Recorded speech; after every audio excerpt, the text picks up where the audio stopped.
Let's see. I think it's working on Twitch. Still waiting for YouTube to actually start, and I think it is working. Okay, people on YouTube, if you'd like to send a message real quick to let me know I'm not going insane, and let me know that it is in fact working, that would be lovely. Give them a second to do that while I open up the Twitch chat as well. We have 2 other buttons to click, and then we should be good to go. People are saying yes on YouTube.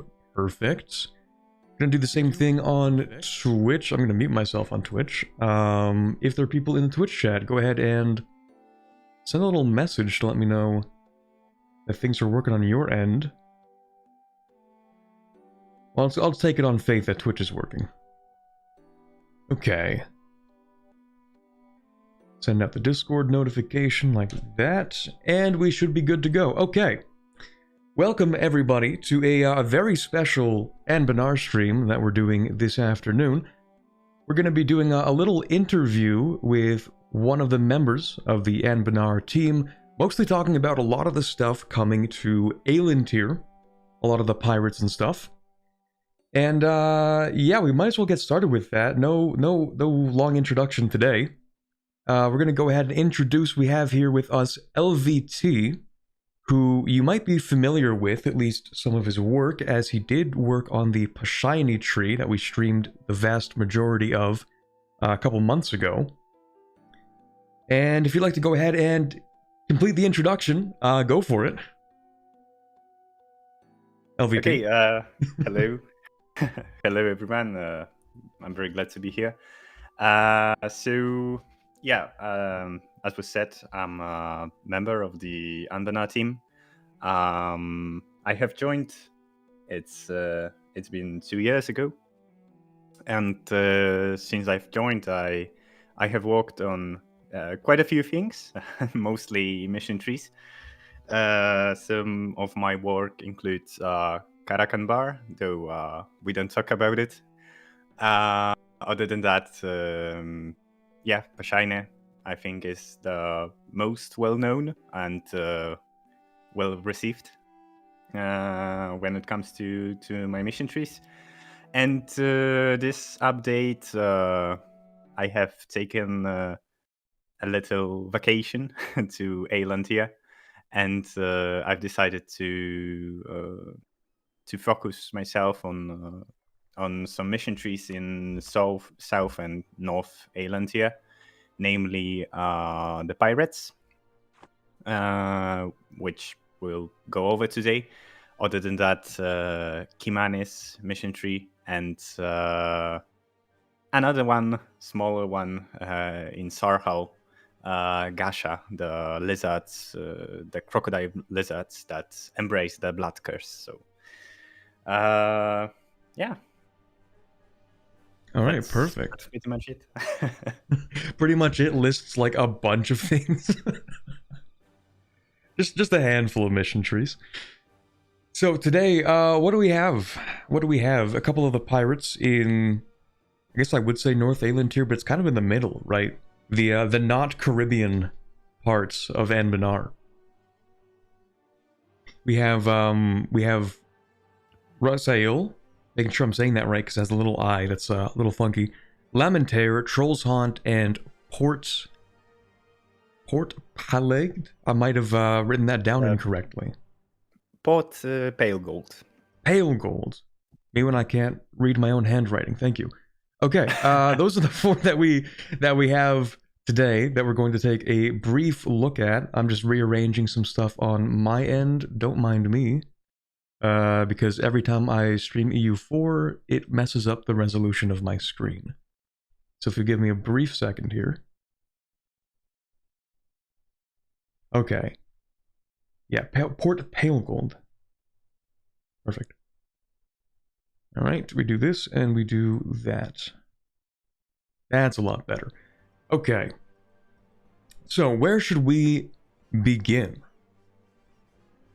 With the first, the pirate event, Golden Age of Piracy?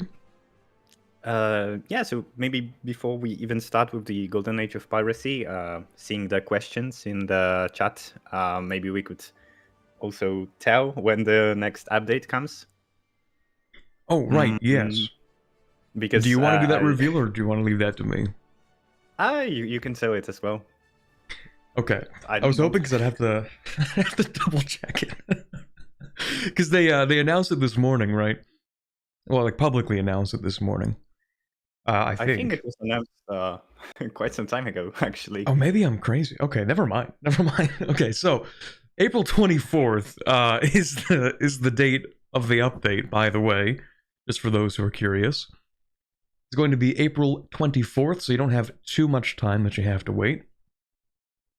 Apparently, I missed that it became public as well. I thought it was privately known information, so... Yeah, for some reason, I thought it was the 30th as well. I don't know why. Anyway. Yeah, it was known from a while, and we are rapidly approaching the deadline for new content. So then it will be basically a month for QA testing. Okay, and perfect. Hopefully catching all of the bugs and all of the small mistakes in writing and whatnot. Yeah, and there's a lot to review as well, because not only do we have, the stuff we're covering today, we might as well go ahead and show the audience as well, even though we won't be covering it today, but we do now have Incia. This is from a build that doesn't have all the tags included, but if you download the Bitbucket, or not the Bitbucket, it's on a different hosting site now, right? But if you download the newest development version, Incia does have tags in it. So that's new as well. And then the entire reworked magic system. There's a lot in this new update. Yeah, actually, it's shaping up to be the biggest update up to date, which is pretty impressive considering the last update was already the biggest update up to date. You guys keep hitting it out of the park each time. Actually, yes, insane work by everyone contributing to the mod. Some of the highlights, of course, include the mission trees, which we don't know how many will go in yet. We're not yet sure, but like with 100% certainty, I can say we will have more than last update, so over 40. Over 40 mission trees. Yeah, up to 60, I would say. Like we're not yet sure what number we will reach, but that's crazy. Yeah, that's really crazy. Other than that, we of course have Incia, as you have said, full of tags, full of formables, and full of fun mechanics. And finally, we have magic rework, which is also a very big and expansive system that will cover all of the world and introduce new ways to play and new ways to interact with the world. Decision tab. Decision tab. Okay, I'm like, I haven't played with it yet, so I'm like, where is this? Yeah. Okay, here we go. I think because I have a. Oh wait, I see. Reveria is artificially only. So they don't have them. But if we go to one of the pirate tags, we will surely see them. So yeah, a lot of stuff coming up in many parts of the world, and yeah, a lot of exciting opportunities. Yeah, very exciting. I can't wait to get my hands on the finished version, so I can put something out for April 24th. Yeah, especially Magic system. It's very impressive. It's constantly getting updated. Huge shout out to all the people who have worked on it, because the amount of work that has gone there is indescribable, and the amount of beautiful art, the interesting writing that we have is absolutely stunning, and it's a very big honor to be part of like such a creative community. Yeah, like it's incredible what the Anbennar team is able to do in EU4. Just like the sheer number of UI, like complete remakes for the UI on top of entire new systems. It's really, really impressive stuff. But today, we don't have enough time, unfortunately, to go over the entire Magic system. We do have enough time to go over pretty much all the pirate stuff that's available in the upcoming update, right? Yeah, that's correct. It's not all of the pirate stuff that will be in Anbennar, because Okay. contrary to what some may think, this probably won't be the last update of Anbennar. So there's more to come. And there are already projects to give even more content to the pirates, but we'll get there when we get there. Okay, we'll get there when we get there. Perfect. I think that's a good segue to get into the whole situation with the pirates in Aelantir. What are we looking at here? The age of rediscovery, reclamation. You know, the elves are coming back. Yes, so basically, as the Aelantir was discovered by explorers from mainly Lorentz, it quickly became, well, so to say, visible how profitable the trade between Aelantir and Kano is. But also it has quite quickly shown that pirating can also be a very profitable business indeed. Of course. And in lore, actually, there were many pirate republics, bigger ones or smaller ones, that were established in the period, in the Ruined Sea primarily, where they have raided the convoys of countries such as Arthropod, Kalasani Trading Company, Vanbury Guild, and the Ran Trading Company, for example. So all in all, the pirates were very active, and despite there being, like I said, many pirate fleets, the 4 best known ones, or the 5 best known ones, are of course Ruined Scourge, Knolls of Mix, which were present in the mod since long time ago. Yeah. They have had mission tree, a very expansive mission tree. Though it was a pretty old one, and it has gotten a significant update this patch. And outside of Mix, we also have 4 other pirate republics that we can present, that have gotten the mission tree. And what is very interesting is these countries, they were in the game since at least 2 years. I think they were added before I joined Anbennar, but almost no one has ever seen them or played them, which was due to the spawning conditions being very difficult. And yeah, basically one of the spawning conditions required a treasure fleet to flow next to the island where the pirate republic was supposed to spawn, which was basically an impossible requirement. Yeah, how is that going to work? Seeing as the only possible colonial nation that has gold is Amadia. So it basically required the colonizer to colonize Amadia, have gold there, and later to have a treasure fleet flow from Amadia to Kano. And yeah, the result was that you could almost never see them. And also the other requirement was that all of the ruined isles had to be colonized. And this, of course, posed a significant problem whenever colonial tax would form and they wouldn't have enough money to keep colonizing the colonial holdings, the colonial region. So, of course, basically this meant that colonial tax, that pirates never spawned. So as my primary goal was to get them to spawn, and it's still quite a lengthy process and a difficult one, but it's achievable nowadays. And I guess we could show the Golden Age of Piracy event. Sure. Yeah, I was gonna say, I don't think I've ever seen most of the tags here. I kind of just assumed that they were all new, because I've never seen them before. But yeah, so the new event rather should make it a lot easier, I think.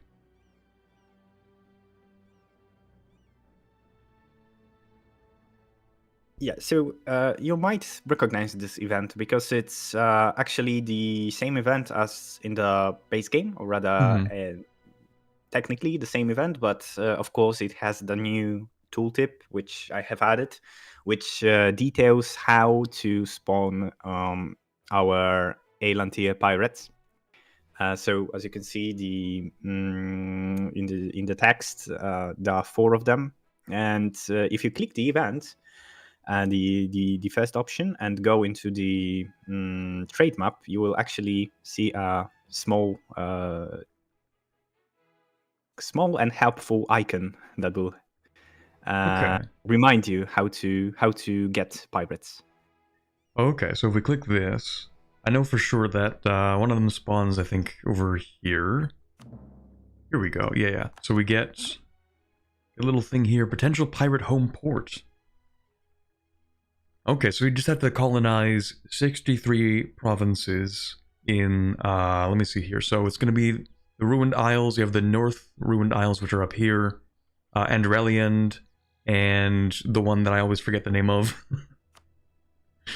What's it called again? Let me see here.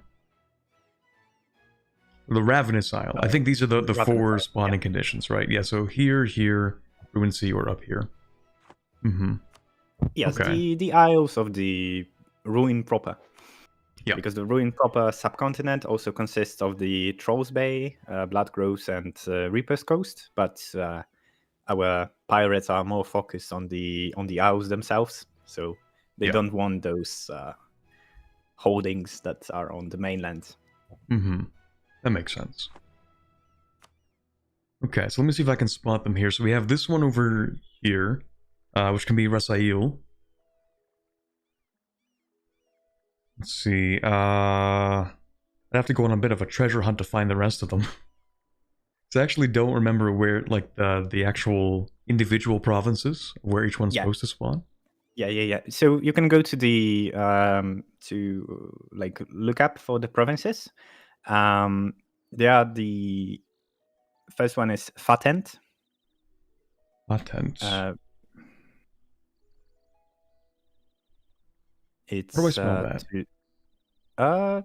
I think if you write fat, it should show up. Oh, fat end. Gotcha. Fat end. Yeah. Right. Okay. Here we go. Okay. So we have this one over here. This can end up being Troll's Haunt. Okay. Yes, good thing I didn't get that wrong, because I thought it was Troll's Hunt for a while, but. Which are not trolls. They're not trolls. That's important. They are not trolls. They are Garudians. They are basically Vikings. Okay. That went into piracy to the New World. Then we have the province of Ruined Stacks. Right, okay. Ruined Stacks. That one's for... Port Pale Gold. Exactly, that's right. These are our artificer pirates. They focus mainly on artificery. Troll's Hunt, they focus on magic. They are heavily intertwined with the magic rework. And then we also have Lamentaire. I believe they spawn in Busted Rocks. Okay. I say Busted Rocks or Bastard Rocks? Busted. Busted, okay. Here we go. Yeah, Lamentaire, gotcha. What's their deal? Yeah, so these are... I wouldn't say these are my favorites, because I don't play favorites.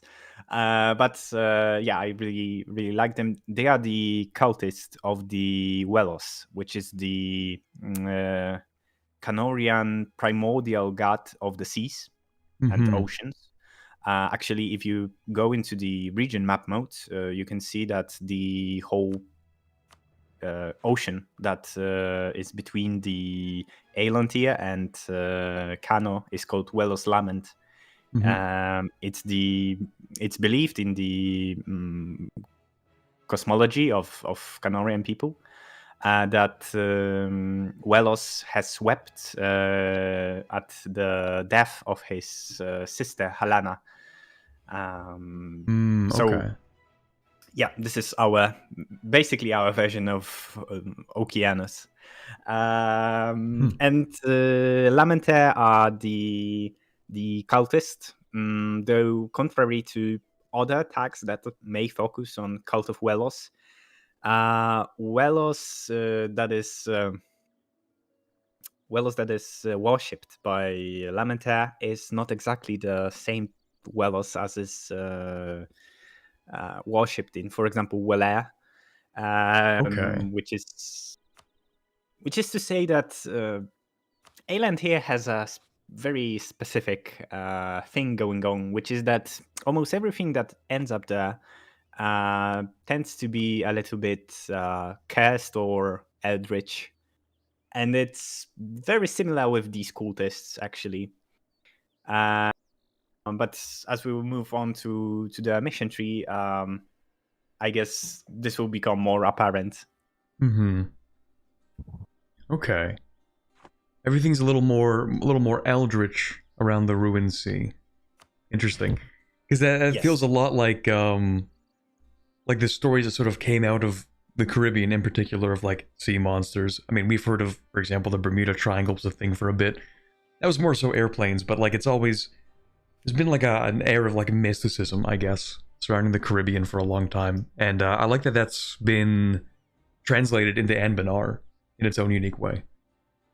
Oh yes, actually, in the Aelantir team, we are currently working on a system called Airy Aelantir, which some of you may know from playing Sestimark, one of the Trolls Bait tags, which basically sets up basically SPC agency. And an interesting thing is that we will expand it's our plan to expand the mechanic of the system to be something that happens basically in all of the ruin proper. So it will hopefully allow this aura of mysticism and eldritch power meddling to be more prevalent in other attacks as well. Okay. So we should see that maybe in, which one did you say it was? Lamentaire? At some point, maybe? Yes, we could start with Lamentaire. Okay. I think they are interesting place to start. It's the event ANB _ Piracy.2. Okay. Here we go. Founding of Lamentaire. We can go ahead and just play them, I guess. Let's see, do we get anything interesting in this little description here? Apparently, it says here that if we're the first pirate republic, other pirates may soon seize their provinces as well. That is true. It is something that I have basically added, as I thought it would make playing as pirates more interesting. That is, if the first pirate nation spawns, the requirements for other pirate nations are significantly lessened, and it basically results in all of the pirates spawning, which makes for a more interesting and involved early game as pirate republics. And also, you may see something very interesting here, which is that culture in Busted Rocks will become Ruin Scourge Null. Actually, this part is connected to the fact that you are playing as mix, because these pirates are very unique in that they inherit the culture or religion of the parent tag. So you can play Okay. as if you start as gnomes, you can have Lamentaire, which is of gnomish culture. If you start as, I don't know, Garudians, you would have Garudian Lamentaire, and if you would start as Gnomes, you will have no Lamentaire. Okay, so there's something about the cult of Wellos here. Doesn't matter, where you're from or who you are. It's sort of, in the end, everyone still gets, I guess, infected by the cult of Wellos. Yes, you could say that. Actually, there are, as we have mentioned, there are 4 tags, and 2 of them have set religion. These are Lamentaire, which is always cult of Wellos, and Port Pale Gold, which is always Regent Court. And the other 2 are, they have set culture, namely Trollshound is always East Dalar, and Vassal is always Lencory Half Elf. Okay. In exchange, they inherit the religion of their founder. So you can, for example, play as Trollshound, which has the Thought religion, or Cobble Dragon Cult, or Inferno Cult, if that's to your liking. Interesting. There's a lot you could probably get up to with that. In theory, you could even have Cult of Wellos as well, if you really, really wanted to. Yes. And actually, going Cult of Wellos as pirates is not a bad idea, as the Cult of Wellos faith is really, really, really centered around the naval gameplay. So you can really use all of the bonuses that the religion presents. Okay, so I guess we can click the event and take a look at the mission tree. I like the flag already. Very Lovecraftian almost. Okay. Let's see, where actually is our capital? I keep forgetting, I've played too much EU5. Where's the find capital button? Oh, here we go, never mind. There we go. Perfect.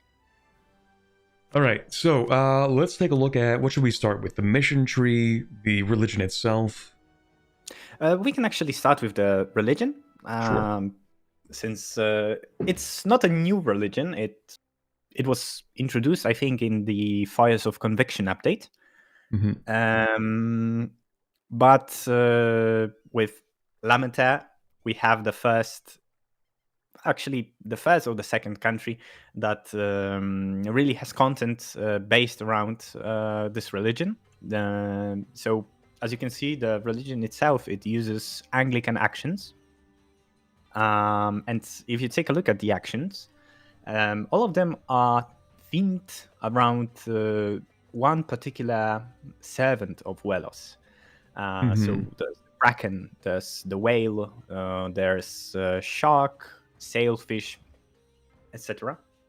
All of them are the servants of Wellos, and you need to gather boons from all of them. And when you do, you unlock the ability to use the last action called the Deep One, which is sort of your capstone. So basically, the goal of Cult of Wellos countries is to use all of the boons from the servants in order to unlock the Deep One ability, which is quite powerful and allows and it basically allows you to gain some production development, to gain some stability, naval morale, and all of that. Basically, a lot of the boons that you can see here are directly connected with naval combat. So we have chance to capture enemy ships, naval morale, we have heavy ship combat ability, and it's a very good religion if you are intending to go full naval gameplay. Though perhaps it's not the best religion if you are landlocked. Probably Fortunately, fortunately, you can't convert to this religion if you are landlocked unless you do it via console. So, or you accept the religion and then become landlocked. okay, that's fair. But like, how many of us are bad enough to lose to AI, right? Like, true. Okay. So each of these are each of these like they have a 10-year cooldown? Because I see a lot of these are for 10 years, that kind of thing. Okay. Yes. Yes, they have cooldown. But you can basically use those that don't have the modifier. They have like the cuttlefish. They can be used whenever you have enough religious power. They cost less religious power than usually because their cost is 75 and not 100. So this is a religion that is really, really meant to have all of these boons active at all times, summoning and invoking the boon of the Deep One himself. And Lamentaire has stuff in the mission tree that is meant to directly help with gathering church power. If we could move to the missions themselves, as you can see, not all of them have the country shield, and that's because similarly to what I have done with Lunar River Miners and Pashaini, I have decided to give them a shared mission tree with one branch that's dependent on the tag you are currently playing as. This is my design principle, where I believe that certain tags have a lot of stuff in common and the goals are very, very similar. And so making a fully bespoke mission tree would be a little bit of dilution of their unique teams. And so instead I tend to compress them in smaller branches, like the one for Lamentaire, which can fully focus on the unique thing. In the case of Lamentaire, it's the cultist pirates theme that they have going on. But in doing so also, we managed to have a pretty set goal for all of the pirates, and one expected end state for them. And it will be especially helpful once we go to the decisions and see that there is a new formable nation for our pirate nations, which is called Ruin Sail Confederacy. Become king of the pirates. I have to ask, is this a One Piece reference? I cannot confirm nor deny that. That's fair. The truth is that all of these pirates are a little bit of a One Piece reference. And while myself, I'm not really a One Piece fan, I know that a lot of other developers are. And these basically references will of course be present in one way or another. So an interesting fact about this decision is, first of all, it takes 20,000 crowns, and no, that's not a mistake. That's the cost to become the king of the pirates, and you better pay it. And as you can see, what it does basically is it upgrades Pirate Republic. You become basically the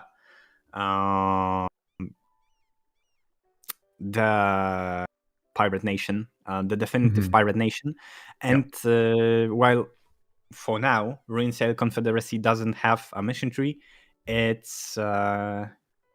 it's my plan for the next update to start with design of this nation, of mission tree for this nation, which will include many fun things, such as giant capital ship quite literally capital ship, and raiding of all of the world. So hopefully it will be a fun thing to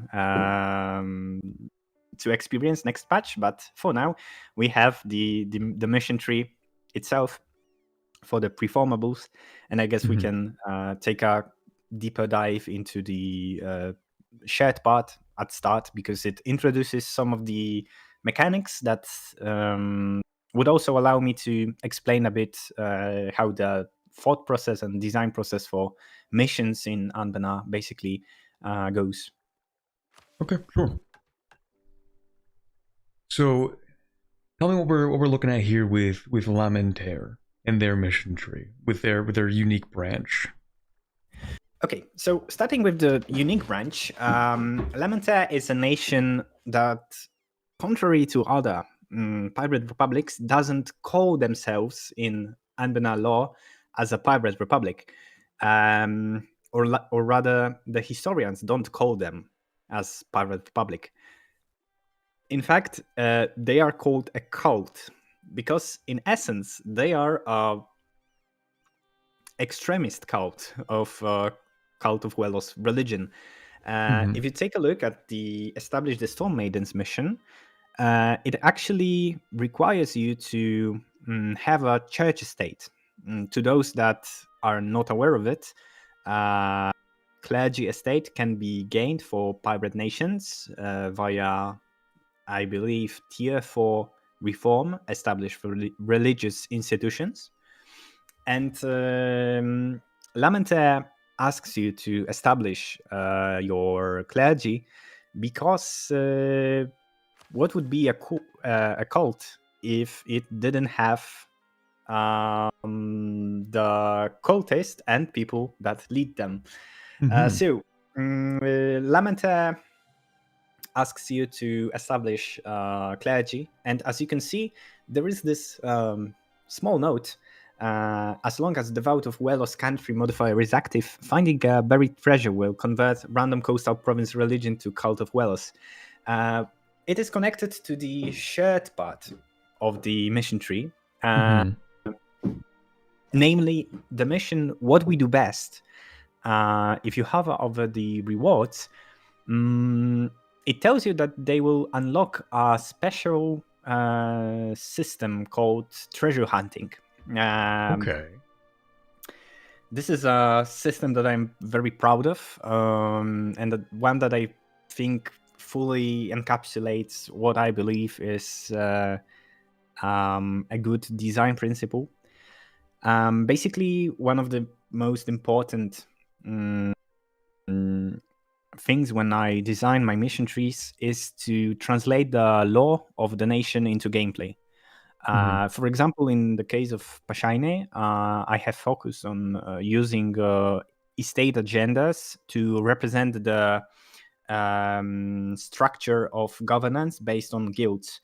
And in the case of pirates, well, I thought that the most obvious thing that all pirates want to do is to raid coasts. And another very important thing they like to do is to find treasures. So I wanted to tie all of them, all of them, both of the mechanics, and use them to create something I hope is interesting.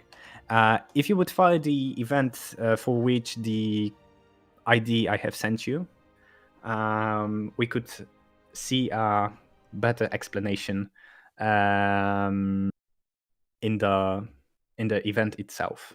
Okay, let me pull that up real quick. All right.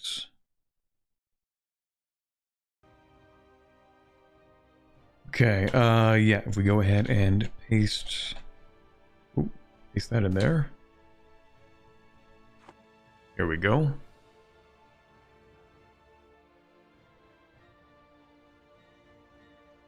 Let's see. So, as you can see, here we have an event written by the Fantastic Kitten, which is a great writer, and I'm very helpful for the help with writing this this mission tree. Mhm. As you can see, raiding coasts will have a chance to bury a treasure. Every 4 years, a player playing Pirate Nation will get a map that will point them to one of the buried treasures that they have planted during the raids. And Mhm. occupying the province will grant you rewards that scale with the size of your nation, the government rank to be exact.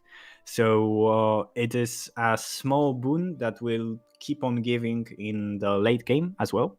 Mhm. And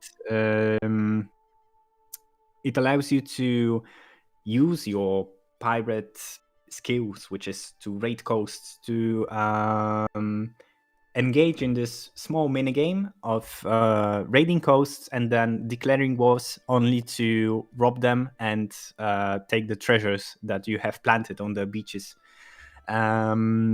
which was very fun to me during the playtest. I hope players will enjoy it as well. Yeah, and each of the pirate tags, each of the first missions in the unique branches have a unique way, unique spin that adds something to this ability. For Mhm. example, in the case of Lamentaire, it's conversion of the cult of Wellos, conversion of provinces to cult of Wellos. Mhm. In the case of Vassal, which are gentlemen pirates that want to engage in diplomacy with Canorians to get some sort of, good standing with them, so maybe they are treated a bit better. Mhm. They improve relations with Canorian nations. Okay. When it comes to Troll's Hound, they actually use the knowledge they find in the buried treasures, and they gather experience towards their magical projects. And as for Port Pale Gold, they have the very interesting thing, namely they cannot research artifice inventions, but Okay. finding treasures will give them artifice inventions. So you are especially encouraged to find those treasures to boost your artificery capacity and unlock new inventions for your artificery estate. It's really interesting. In a sense, it kind of lets you get artificery a lot faster, right? Because it's once every 4 years. Like if you Um, find a buried treasure, like actually, I do need to ask: can you like, even if you don't have a map, can you still find buried treasure just like by coincidence? so actually, the way it works is that whenever you raid a coast, counter is basically ticking up, and whenever it overflows, so to say, the province is marked as having this treasure. And Hmm. each 4 years, you find a map to one of the treasures that were planted, and you can only gain the rewards if you have found the map. Okay, Basically, my thought process was that if you don't have the map, how do you know that there is a treasure there? How do you know that you that's need to fair. dig in the beaches? And because of this, we have decided for this method of representing the buried treasures. So going back to the Lamentaire branch, we can go to the Praise Be to Wellos mission. Hmm.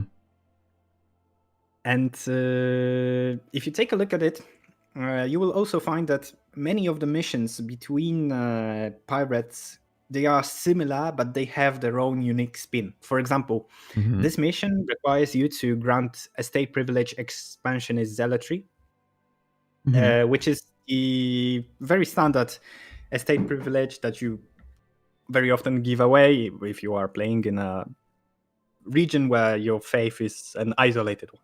Yeah. And if you take a look at the rewards, what this mission does is it buffs set privilege. Namely, it gives additional morale of navies, since they are proselytizing on the waters instead of only on land.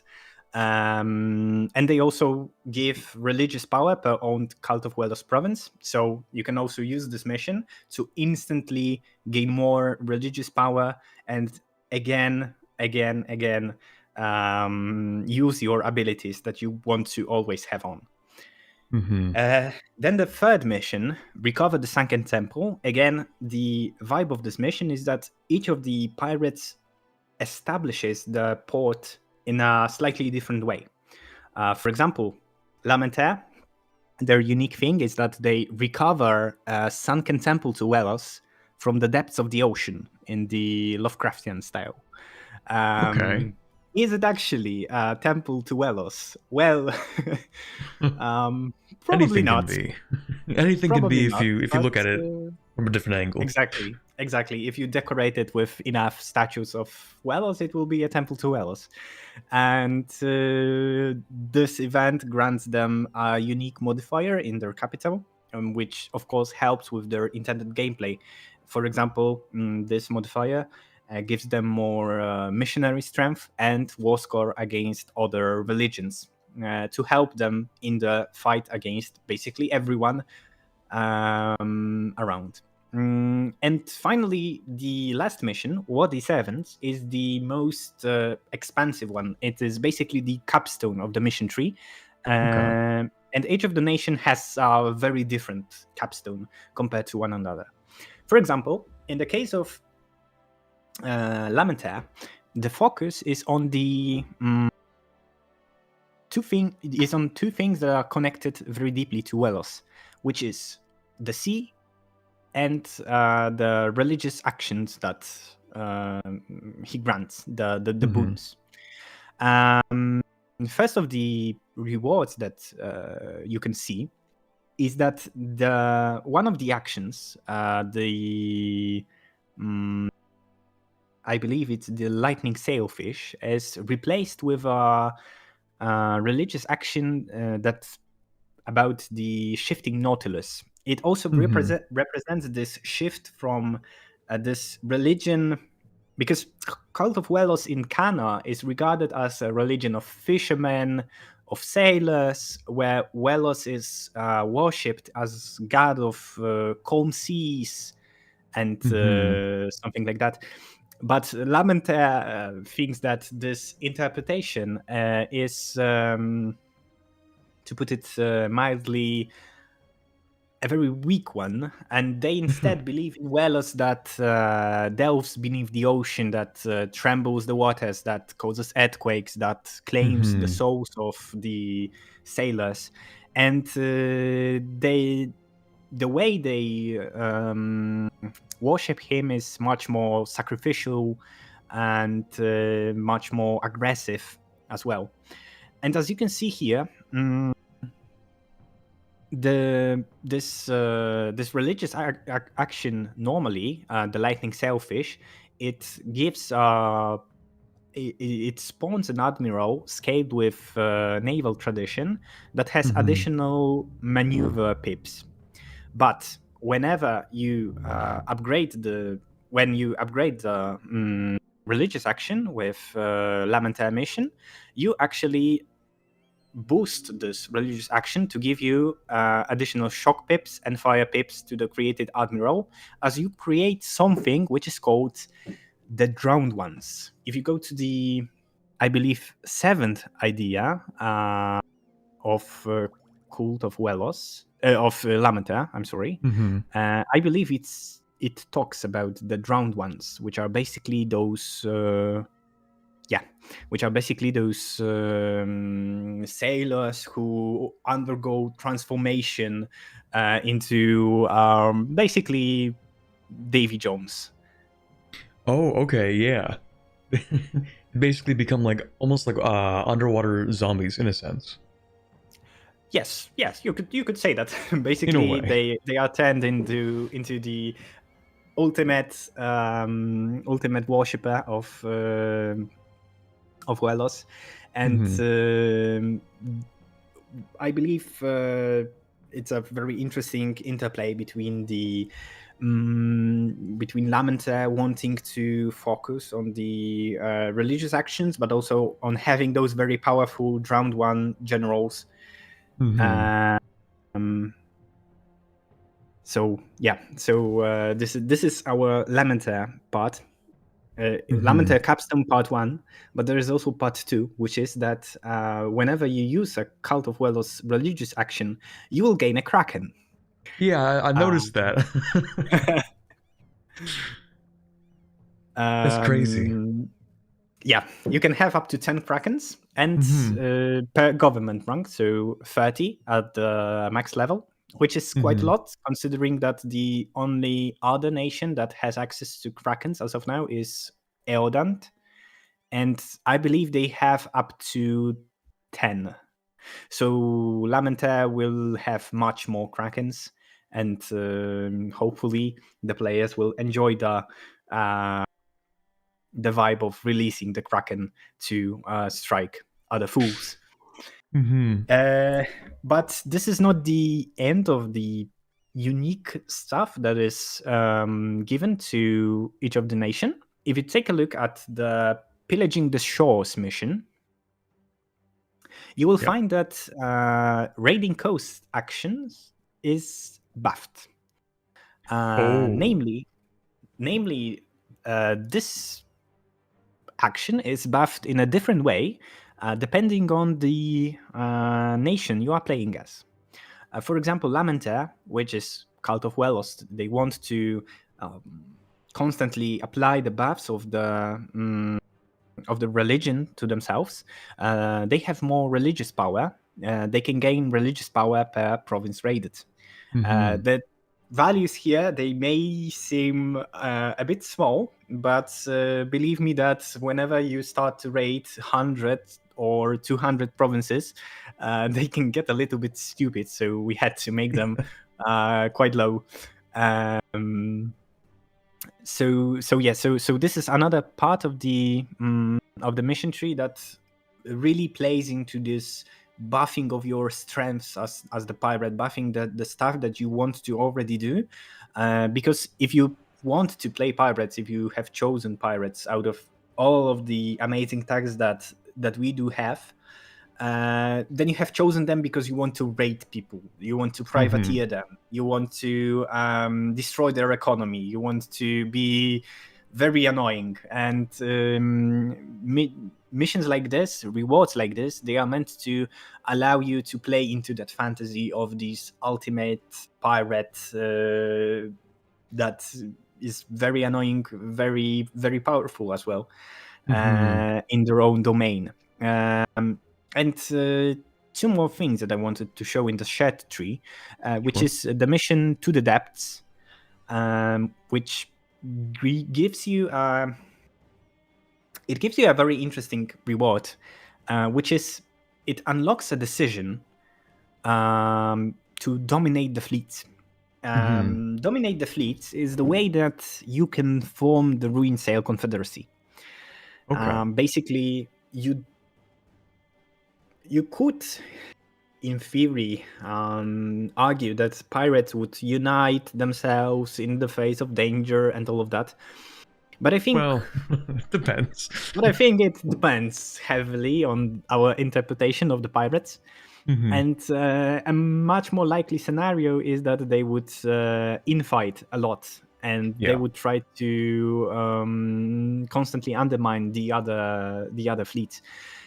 So I have given a mechanic to basically focus on this undermining of this infighting between fleets,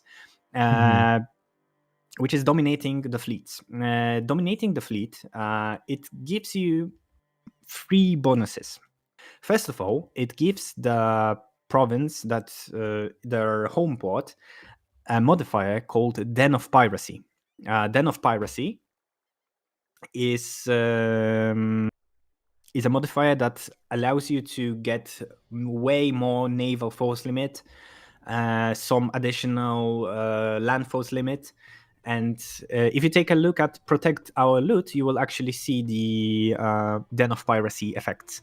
Because Protect Our Loot gives Den of Piracy to your capital.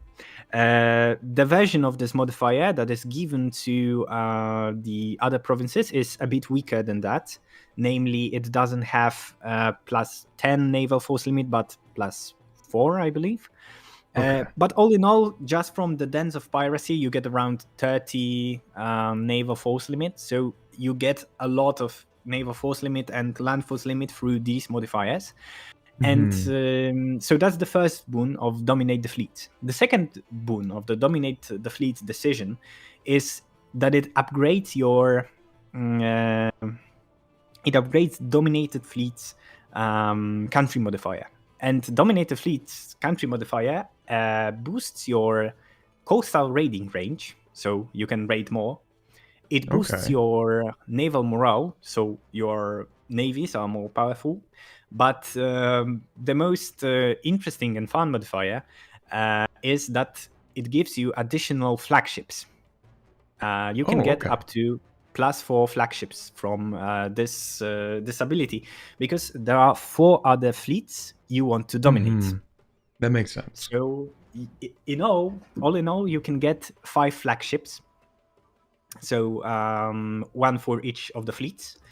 And why is it important that there is 1 per each fleet? Well, because the third boon is that you can unlock unique flagship modification for these based around these pirate nations. For example, the Lamentaire, which you are playing currently, they have a flagship modification called, if I'm not mistaken, Bounty of the Sea, which is themed around the Storm Maidens, making sure the wind is always blowing in the correct direction, and making sure that the fish are aplenty, so you can always have food on the board. But other flagship modifications tend to be a little bit more offensive, so to say. For example, the flagship that you get from dominating Troll's Hound is called Kraken's Kiss, and it gives you fleet blockade impact on siege and lowers the fleet naval barrage cost. And as a fun fact, this modifier stacks. So if you have 5 flagships with Kraken's Kiss, you will get +5 fleet blockade impact on siege. That's crazy. That is a bit crazy. It's a little bit absurd at some point. There is one playtester that has posted a meme to Reddit, where they have stacked all of the sources of fleet blockade impact on siege, and they have gotten to +13, I think. So they have started all of their sieges with 78% or something like that. But then again, it's all part of the playing into the flavor, playing into the vibes of the nation that you wanted to do, right? Yeah. And then we have Port Pale Gold.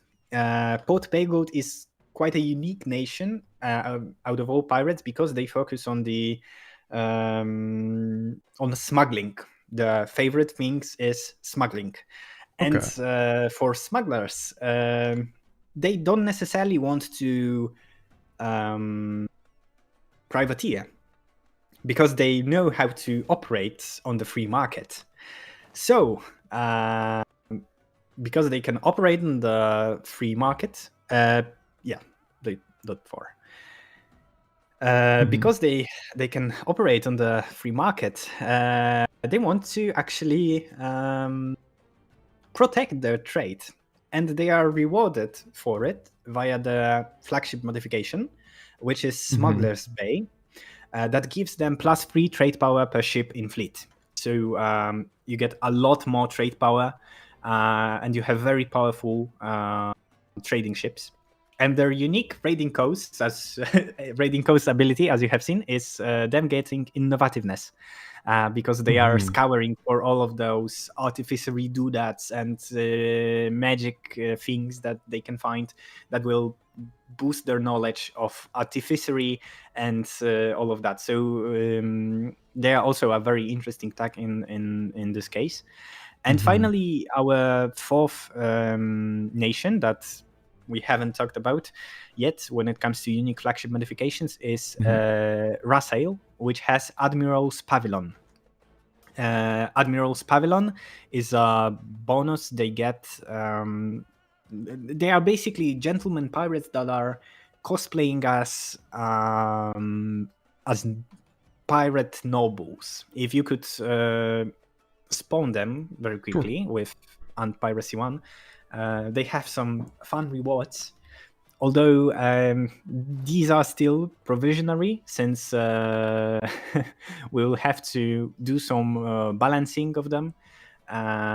But if you take a look at the first mission of the unique branch, Letters of Marque, you will see... wait a second. Oh, yeah. Okay. The stream has frozen a bit for me. And, sorry. No, don't worry about it. As you can see here, Vassal are pirates that unlock Nobility Estate. Their Nobility Estate is themed around those privateers that get letters of marque from the Canorian colonizers, and then they raid ships on behalf of those colonizers. This is basically the Vassal team. Another funny reward when it comes to Vassal is their unique raiding ability. If you take a look at it, you might find something more similar to... an ad. Amazing. You can find something similar to Port Pale Gold, where they get army professionalism per province raided. So it's another one of those buffs that really ties into their identity of those very gentlemanly, swashbucklery pirates that are more disciplined than other crews, and they are very sweet-talking, charming rogues and all of that. So they are focused on this stuff, and they also get access to the unique heavy ship that Lencori nations, so Lencori, so from Lensenor, or the region where Laurent is, behemoths, which are powerful heavy ships modeled after men of wars. As you can also see, they get access to Parley, custom diplomatic action, which allows them to clear the opinion malus gained from raiding codes and privateering. So it's a reward that I am still a bit on the fence about, because the reward itself is very thematic to them. However, some of the playtesters have said that this reward is not that useful in the gameplay itself. And here is another point that I wanted to talk about, which is focus on the improvement through iteration, right? For example, whenever we start a mission tree, some of the contributors are known to joke around about the Anbennar review process, because in fact there is a lot of review, a lot of iteration whenever a mission. Yeah, whenever a mission is proposed, or we first start with themes. We focus on ironing out the thematic bits and story arcs for the nation. Then we move to drafting the mission tree, which then gets reviewed by the regional regional team to ensure that all of the lore is intact. Then we move to content team, which is focused on making the mission fun to play. Then we have balance team, which focuses on achieving a reasonable standard of balance. Of course, it's hard to balance everything perfectly, but where the mission's too easy, players wouldn't have as much fun. So balanced team also keeps the missions between themselves relatively balanced, so that they are more fun. They are more engaging. More engaging. play. Yes. Mhm. Thank you. So you are not just stomping everyone around from day one. Yeah. And then we also have, of course, writing review, which helps to iron out the text itself to ensure the localization has as few typos as possible, because I am a firm believer that it's impossible to get rid of all of the typos. Something will always slip in, and we also have code review, which ensures that you won't get crashed to desktop whenever you start your campaign, which sometimes has happened.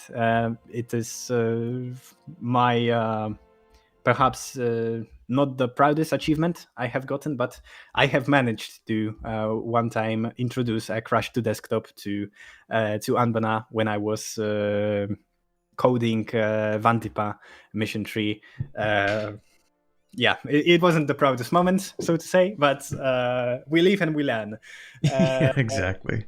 So So would you say? so like sorry. yeah. So you're obviously you're part of like the team that like makes the missions. Would you also say like you're part of like the testing team as well?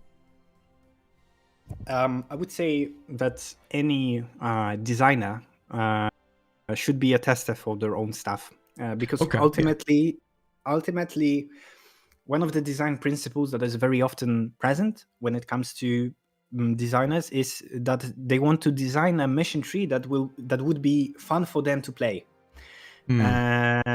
I subscribe to this ideology, and whenever I design a mission tree, I tend to focus on making it fun to myself.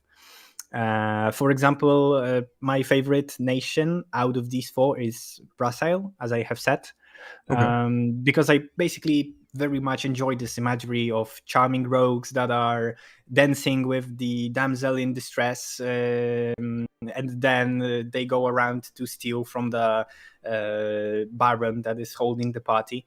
It's a fantasy imagery that speaks to me very much. And when I have designed the mission tree, I have designed it in a way that would be fun for me to play. And of course, when I finished designing this, I have started to playtest it. Of course, there were other playtesters, because the playtesting is basically a public affair. Yep. As you can basically just send a message that, hey, I'm looking for playtesters, and I wanted to actually give a shout out to some of my playtesters, because they have helped me immensely with the mission tree. So I wanted to give a huge shout out to Nair, to Yukiko Honomiko, and to Rin, which have given me a very in-depth feedback for more than one of the pirate nations, which also allowed me to better balance them against each other. And I think that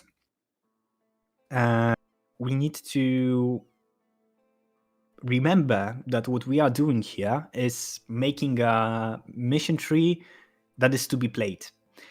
And if we make something for others to play and enjoy, despite the fact that they may not see our artistic vision, it is them who will take enjoyment from it, or who won't enjoy it. And so for me, it's very important to listen to the complaints of the community about my mission trees and try to act on the feedback that they give me back. I always tend to ask, what are the fun parts? What are the parts that didn't work? For example, Parley for me was a very fun thing, and I had great fun with it. But multiple testers have told me that this part maybe needs some rethinking because they didn't find really a use case for this ability. And so I am of the opinion that I should listen to them when it comes to them telling me what is fun. Because, of course it will be fun for me. I designed it to be fun for me, but I also want it to be fun for them. So this is the vibe that we have with the pirates here. As a final perhaps thing, to not take too much time, maybe we could try to form the Ruin Sail Confederacy, perhaps. Okay. I am not sure if... I think you should be able to just use... to just integrate some of the countries that are established around here. Yeah. I think what I should do is... let's see, does it... I could also... include this, but... Yeah, I would integrate mechs and assimilate the... and assimilate some of the tags that are formed around here. Yeah, just before we do that, we sort of took like a brief look at 3 of the tags. I don't think we actually released Troll's Haunt yet. Oh, we got some of that. I might as well. I think it would be worth it, just to be thorough with it. Sure. Is that number 2 or number 3? 3. 3. Okay, gotcha. We might as well take like just a brief look at these guys to see what their deal is. You already mentioned that, of course, they're more about magic, so they get mana for raiding coasts. Of course. Yes, that's correct. They get mana, and they are actually out of all the pirate tags, I would say these are the most evil ones. Okay. Basically, if you take a look at the first mission, Dreaded Mists. Okay, so a small lore dump, but basically on the Wellos Lament Ocean, there is something called Wellos Sai, which is a type of magical fog that rolls from the Aelantir to Canor Coast. And it has some strange effects. Again, playing into this whole Bermuda Triangle, freaky Eldritch concepts and all of that. Troll's Hound are guys who took a look at it and said, based, and we want to repeat it. And we should do more of that. We should do more of that. Yes, exactly. And so they did. Their first captain is Vebjorn the Quiet. He basically believes that Gerudians who have moved away from raiding coasts made a terrible mistake. He really doesn't like that they have moved away from raiding coasts. He thinks that raiding coasts was their cultural heritage and shouldn't be abandoned. Okay. And so he decided to continue raiding coasts, but this time in the New World. And so, yes, thank you. Enleif has said in the chat that they originate from Endral Yande and they sweep towards Venail and Shrouded Coast. The mist. And so Vebjorn, there are 2 things about Vebjorn that are interesting. Namely, he's a powerful mage, and he's a skilled illusionist, and he dabbles in necromancy. And he's a Gerudian who believes that rivers or Vikings were something that they really liked. Here you can also see the whole magic UI and all of that. I am not the most skilled person to really explain all of that, and I don't think we have time for it. Yeah, it would require at least two full streams. So much here. Yeah, but just to be very quick, the magic system now basically works in a way that's very similar to other role-playing games. Namely, you have mana that you spend on spells. There are different types of spells. There are, of course, spells that affect all of your nation. For example, invisibility. And there are also spells that affect only one province. The siege spells specifically. So, for example, you can call down a meteor to smite down enemy fort, or you can use a spell called Contagion from the Necromancy spell list, and you can kill the besieging army with the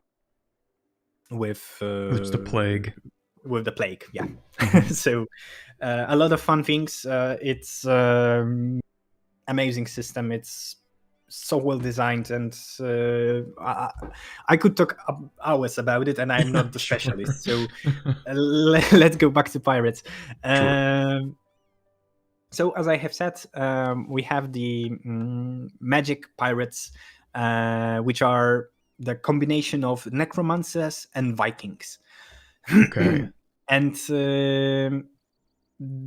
they focus very much on establishing their newfound port as a center for magic, which they do in the mission Focus the Magic, of course, and the mission The Beacon. The mission The Beacon has them summoning forth a giant pillar that uses souls of dead sailors and people they kill during the Raid Coast actions to basically funnel into their army of the dead. Because as you can see in the next mission, the Army of the Wretched, one of the requirements is to have an undead army. Okay. Yeah, hold on. Okay, yeah, so you actually need to go hardline into necromancy. You do. Trollsound focuses on necromancy and illusion magic. Namely, they use the Army of the Dead as a sort of main force behind the conquest. And they also use illusion magic to mimic the fog that we have talked about. If you take a look at the rewards, you can see that the spell invisibility, this also showcases how granular and modular the magic system is, because we can modify effects of some spells, we can give additional effects, so it all opens up a really deep well for us designers to basically take from and just design new stuff around it.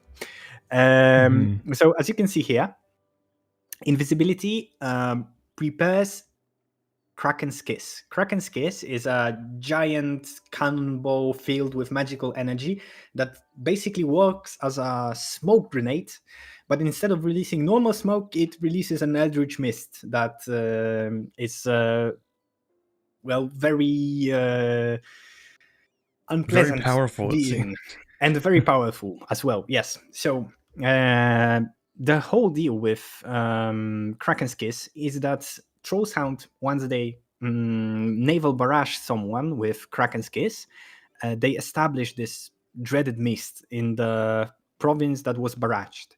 Thanks to this, they can easily assault the province because they get massive bonuses to the assault ability and to the dice roll, which also improves their the damage they deal and makes so they take less damage. But since mists are not something that stays in place, sieging down this dreaded mist causes the mist to spread around to the neighboring province of the war enemy and create a mist of lesser concentration, but still a powerful one, which allows you to advance deeper into the land and fight with your enemies on their not only on the shores but also inland. So they have a very specific playstyle with barraging forts and then slowly moving forward inland, using their powerful and very big undead armies, right? So this is their deal, basically. Is Kraken's Kiss, is that so is that consistent for 5 years, like every time you use it, or do you use it like once and then you have to reapply it?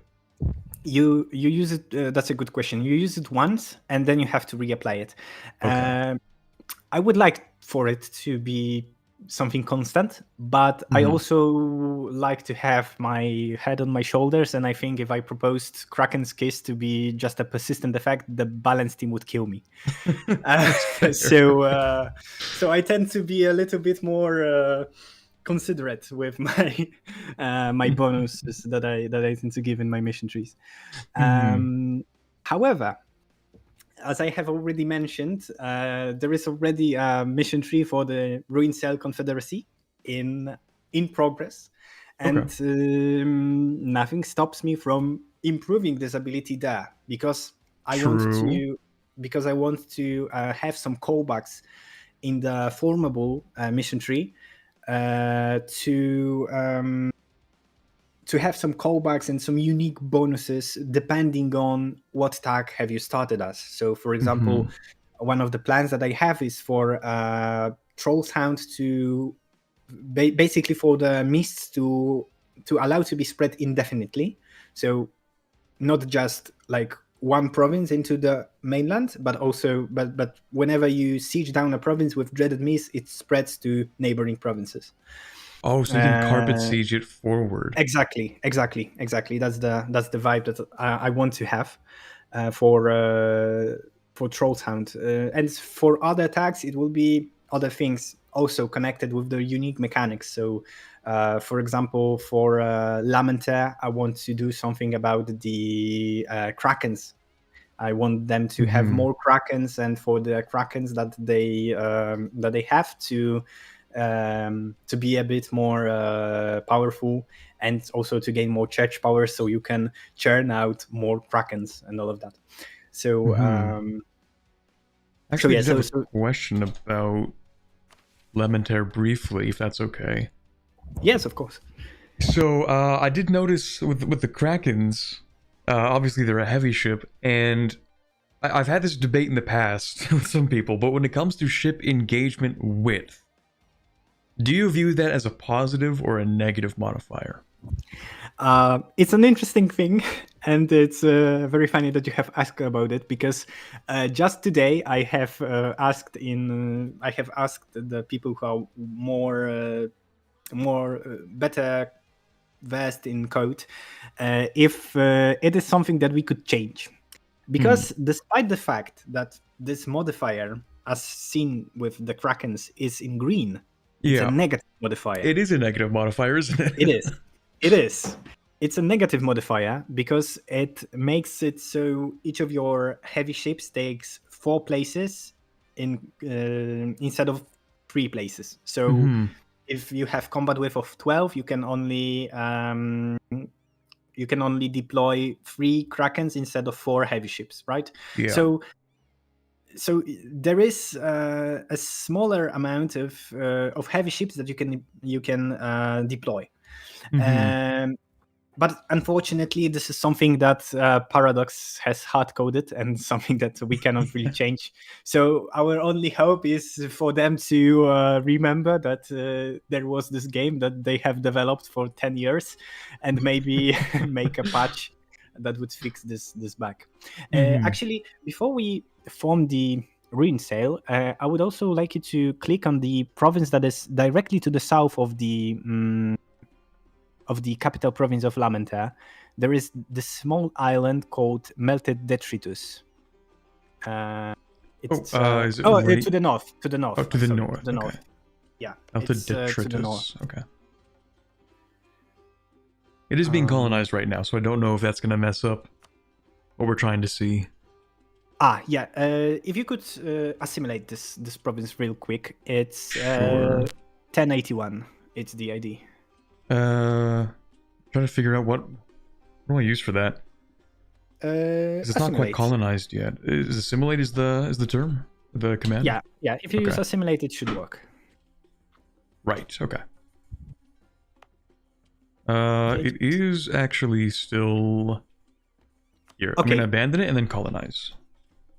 You can you can just colonize it and it will work. There we go. Yeah, also ruin scorch, no, because because we were released from mix technically. So as you can see, we have a great project, and it's a funny great project because it's a great project that is done for pirates.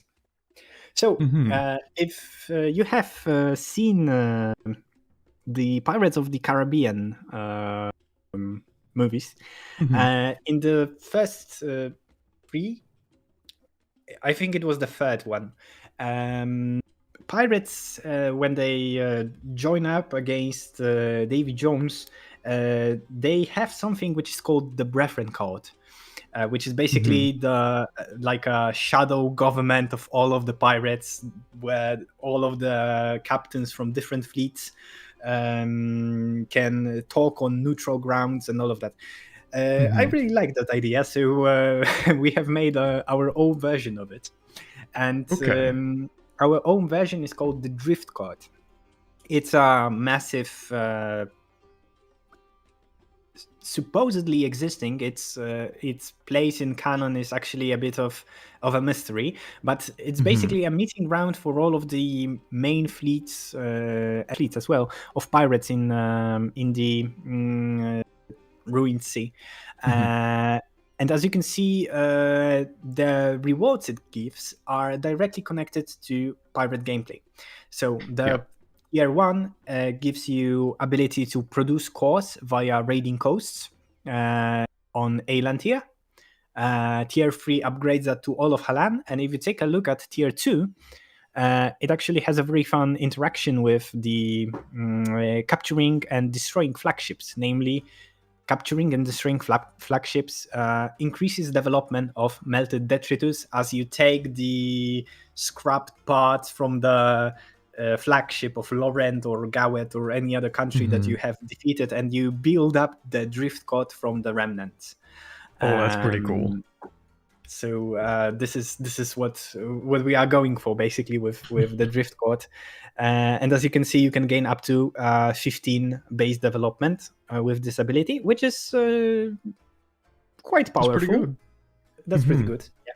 So it's one of those ones you'd want to keep at level 2 to do all the interactions with melted detritus, and then upgrade to level 3, or does it keep this modifier? You keep this modifier. You keep this modifier, so you don't need to worry about upgrading it. Actually, upgrading it to, I believe, level 1 is required in the mission tree. If you take a look at the very last mission, which is, I believe, Lord of Pirates. Yep. You can see that it triggers an event called coronation. And this event is basically the moment where you can become the king of the pirates, or, proclaim you are the king of the pirates, because whether you are one or not, that will be for your for the rival pirates to decide. Exactly. And if you could go and just fire this event real quick. It's flavor _RSP.6. You can see the effect real quick. Yeah. Because it has the little tag shield, the country shield.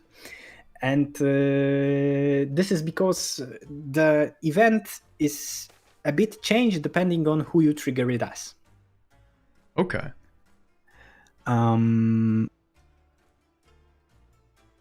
Okay. So as you can see, the third one mentions basically the idea that your true king is Wellos, and this is because you are playing as Lamentaire, and this is Yeah. the unique part of this event that triggers only for Lamentaire.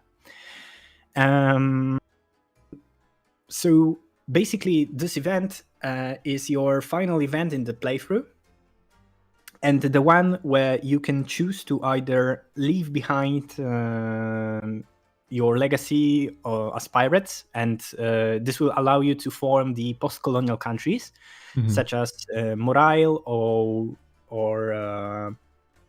Endraliande. Because if you take a look, if you could quickly take a look at the decision tab and take a look at the form Moraile nation, something like that. I'm not sure how the adjective is for this nation. If you take a look at the requirements, there is the last requirement, which is connected to the unique. Oh, okay. Something's perhaps bugged. not. Perhaps not. Yeah, perhaps not. That'll be fixed. Well, that will be fixed. This is what I'm talking about: iteration and learning through doing. But basically, the way it is supposed to work is that you would see a giant X next to that this decision. Which would say, why would pirates form such a nation? Yeah, that makes sense. So you cannot form them for as long as you are a pirate nation. And in the coronation event, the second option allows you to remove the black flag. And if you take a look at the first option, it gives you other rewards. Namely, it reduces the cost of the formation of Ruin Sail Confederacy quite significantly to 7,500, which brings down the total cost from 20,000 to 10,000 because you need to have the drift court at the first level. So yeah, it basically 10,000 less. So that's a big boon. And also, forming Ruin Sail Confederacy will allow your country to keep the map color that you currently have and get a unique rename.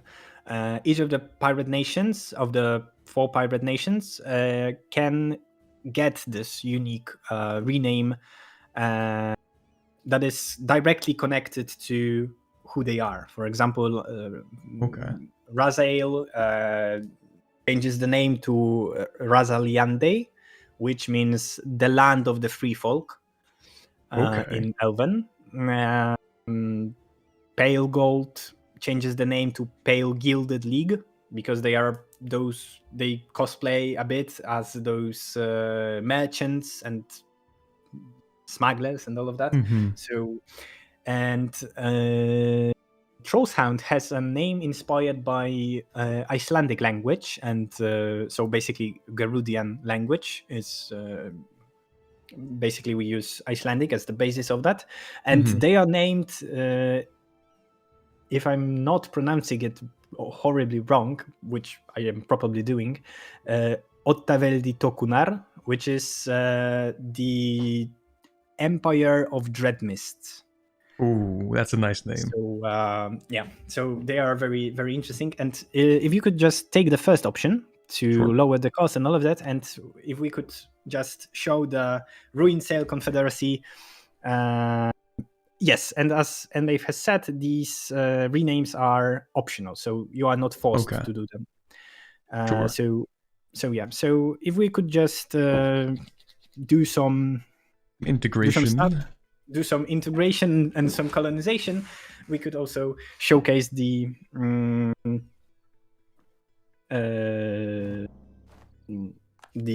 formable and the ideas and stuff like that. Yep. Let's see here. Let's go through and integrate pretty much everything I can see. That should do the trick. Let's see, what are we missing? We need Rasael, of course, and these 2.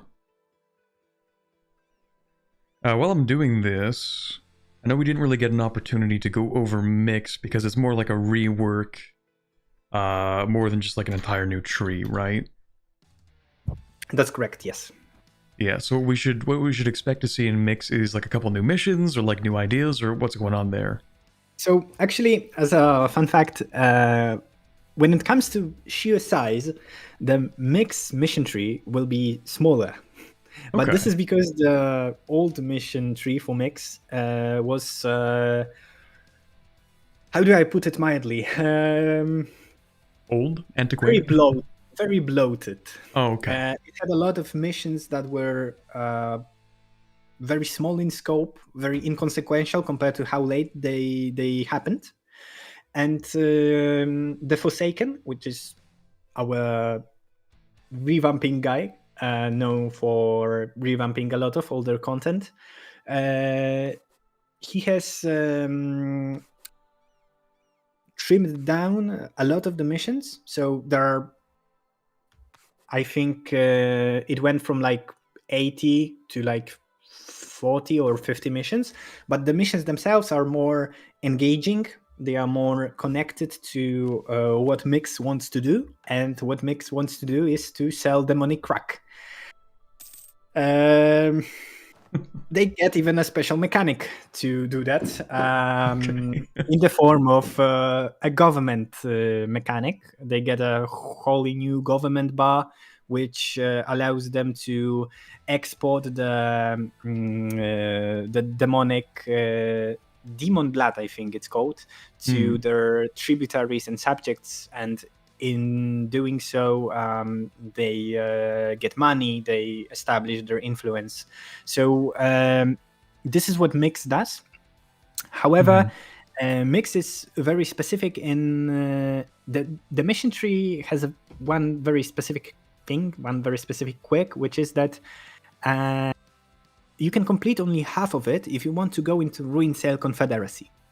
There is a mission called the Feast, or maybe it's an event. It's an event basically about a huge feast being organized.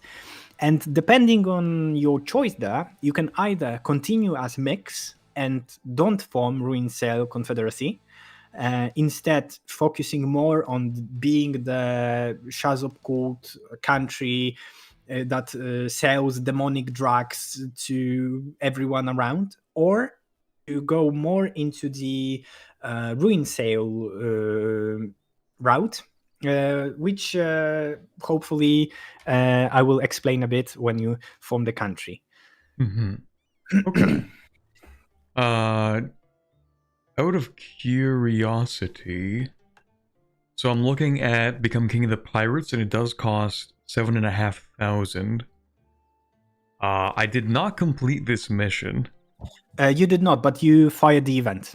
I fired the event. You're right. Okay, never mind. I'm just making sure. I'm like, oh, did I break something, or is it a bug? Or okay, never mind. No. You just fired the event outside of the mission, so that's why it has happened. No, that makes sense. Okay, gotcha. All right, we might as well then. Yes. I like the flag. Is it unique performing it as... I just forgot the name. As Lamentaire. No, Lamentaire. unfortunately, unfortunately, EU4 does not support dynamic flags. So that'll be an EU5 thing, I'm sure. It's an EU5 thing. So we don't have unique versions of this flag. This is basically what you can see here, the Ruin Sail Confederacy. This flag is called Skull and Circle. And this is the Anbennar Jolly Roger. This is basically the flag for pirates. That makes a lot of sense. In universe. So if you could take the ideas, please. Sure. The event about changing the color will fire in one day, so don't worry about it yet. Sorry, I'll put that on the side. Yeah. So as you can see, the ideas are very much connected to what you would expect from Pirate Nation. So you have max promoted cultures because you accept all misfits. You have stability cost, which of course we always need some weaker modifiers and some stronger modifiers. You have coastal raiding range because Yeah, you should Why have not? coastal raiding range as a pirate. Mhm. You have naval engagement with, which allows you to deploy more ships. You have one of the modifiers I'm very fond of is, I believe, in the fourth idea or third idea. I'm not sure. It gives artillery fire, which is of Yeah. course very powerful since artillery fire impacts both the artillery that Mhm. you deploy on land and the one that you deploy on your ships. So Yeah. this directly also buffs your ships. So as you can see, a lot of fun things here. These ideas are perhaps not the most powerful when it comes to pure blobbing game, but they are very fun when you focus on the raiding stuff. And this is what Mhm. you should focus on, because That's the why point. play pirates if you don't Yeah. want to focus stuff? And if you could stay for just a second on the sixth idea, the Harbinger of the Ruin, Mhm. because the Harbinger is actually the very thing that will be the centerpiece of the Ruin Sail Confederacy mission tree.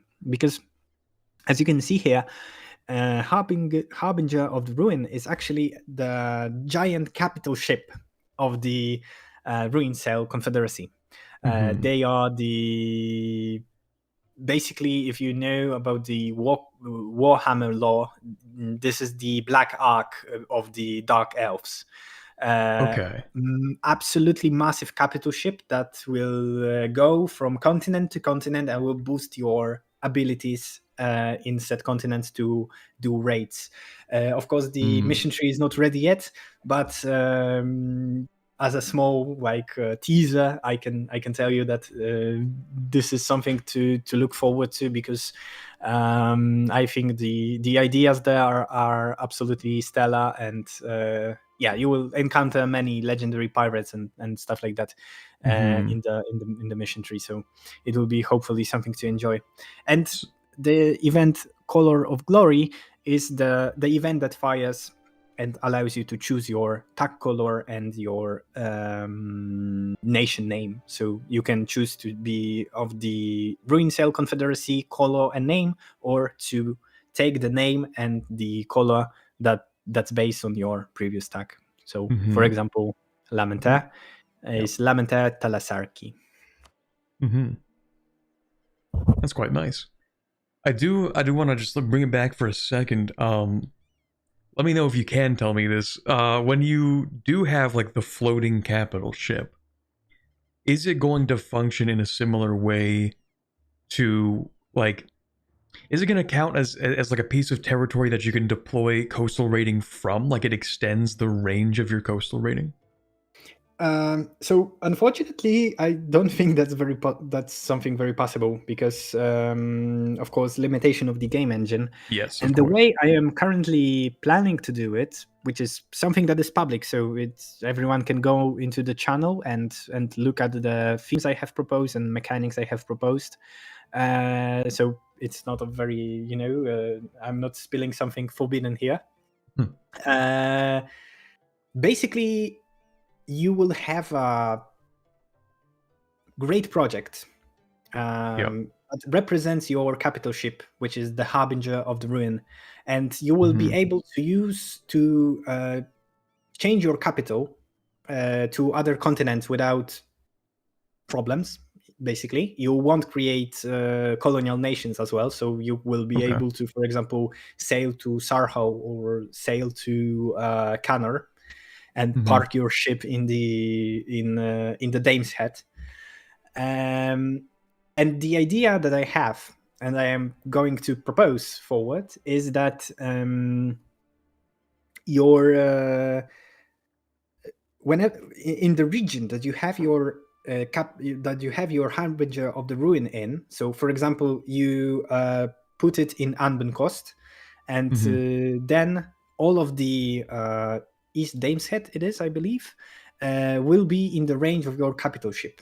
And being in the range of your Okay. capital ship will allow you to use its powers, basically. For example, some of the powers I have already designed and I'm planning to do is For example, you will have a massive cannon there, and whenever you naval barrage in the range of the harbinger of the ruin, it will increase the siege progress by additional amount. So instead of progressing it by, I think it's 2, it will progress it by 5.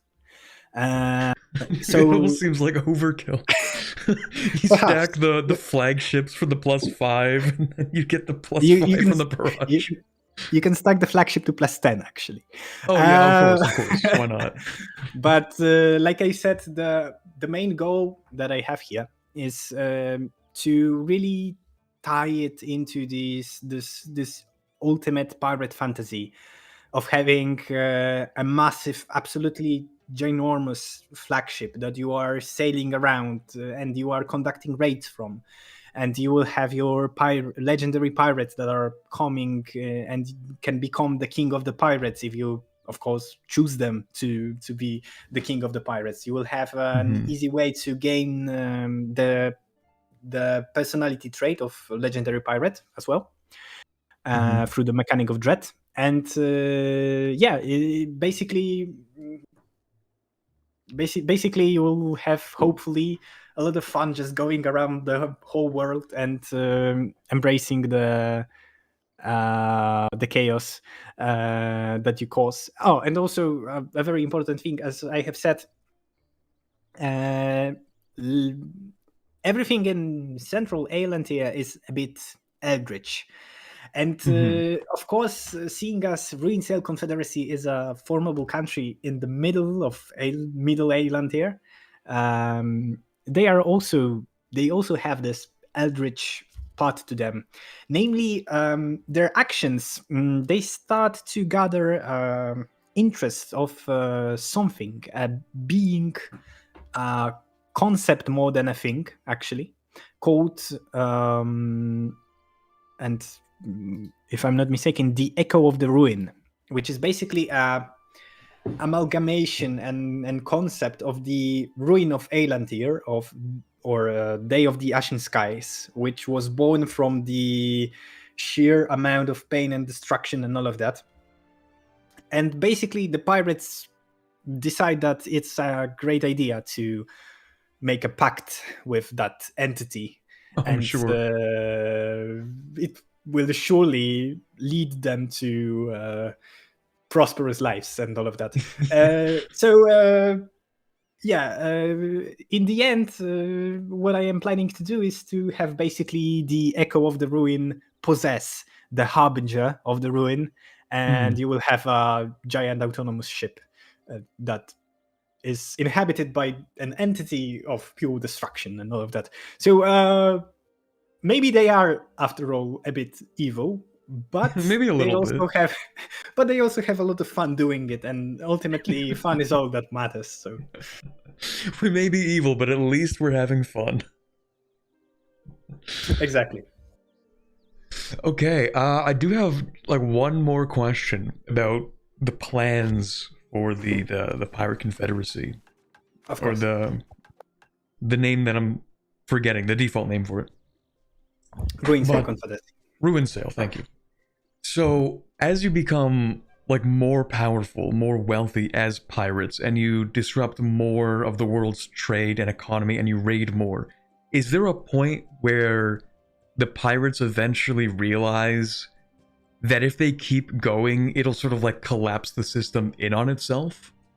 Like if they raid too much, it'll slow down the economies of the world, and there'll be less money to pillage? See, that's an interesting point, because my primary version that I wanted to, like, my first idea for pirates was basically that the end state would be the One Piece world. So okay, all of the authority collapses, basically. You have a bunch of independent fleets and all of that, and like maybe some semblance will be born after some time or something. But what you have said about the the collapse of authority causing their business to be a little bit weaker has actually led me to the current iteration, which is a bit less focused on causing this, like, despite the fact that they are patroned by the Echo of the Ruin, they are not in fact that keen on destroying everything. Like Okay. they are basically, in their conquest scope, they only grab the biggest of islands for themselves to establish their basis of operation, but they don't, for example, engage in massive conquests of I don't know, all of Khan or something like that. Basically, Yeah. you still keep a lot of raiding targets, and your goal will be to exploit the fact that you have a lot of raiding targets and to constantly raid them, constantly gain money from them, money which you will need to spend on the Harbinger of the Ruin, because having a massive ship will be very costly to build and very costly to maintain. So this will be your money sink in the game. Yeah, that's pretty much it. Okay. Well, that was a lot. I don't know if you have time for anything extra. If you have time for like chat Q&A, or how much do you want to stay here for? I have like 20 minutes, 25 minutes if you would like to talk about something more, or if chat would like to ask some questions, I'd be happy to answer. Sure. Yeah. Okay. So now that we've gotten consent for a Q&A session at the end here, is there anything chat would like to ask LVT while we have him here? Is there anything that interests anybody that we didn't quite cover? Also going to go ahead and scroll up to see if I find some questions that we ended up missing over the course of today's interview. Let's see. We have a question asking if we can huff the magic smoke, probably referring to the what are they called? The Troll's Haunt? What happens if you breathe it in?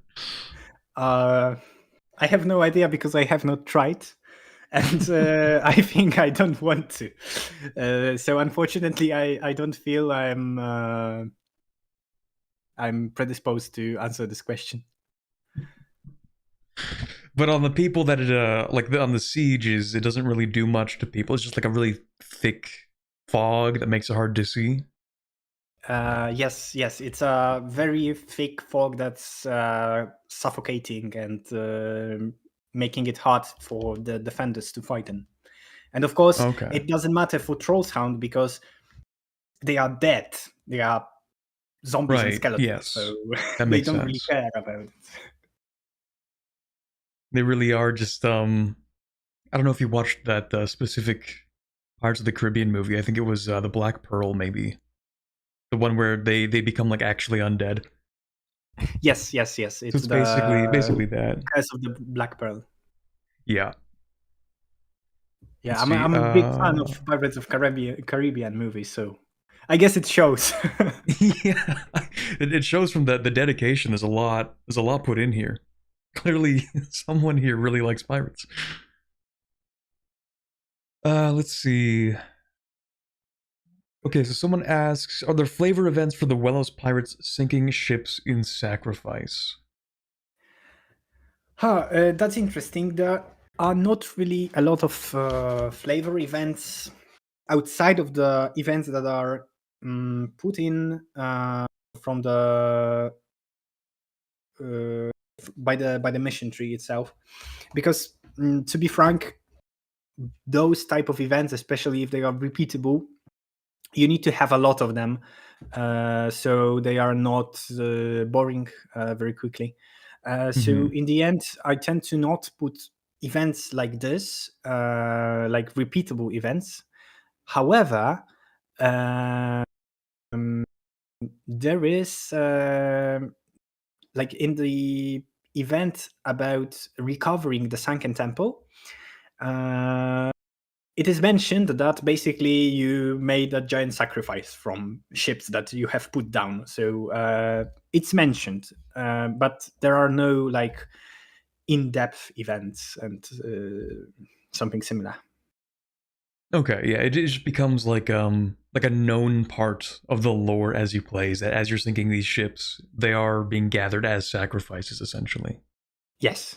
Okay, that makes sense. Let's see, someone asked about news on Yezel Mora. I think actually Lambert did a stream about the Umbral Covenant. So yes, there is news. That's going to be on a different stream. Or that was on a different stream. They already did that one, I think. Let's see. We have... When the pirate nations form, they steal the province if it's already been colonized, right? Yeah, so they I think I can answer this one even. Like they become like they take the province, it has to be colonized, I think, for it to actually even be possible to form to spawn the nation in.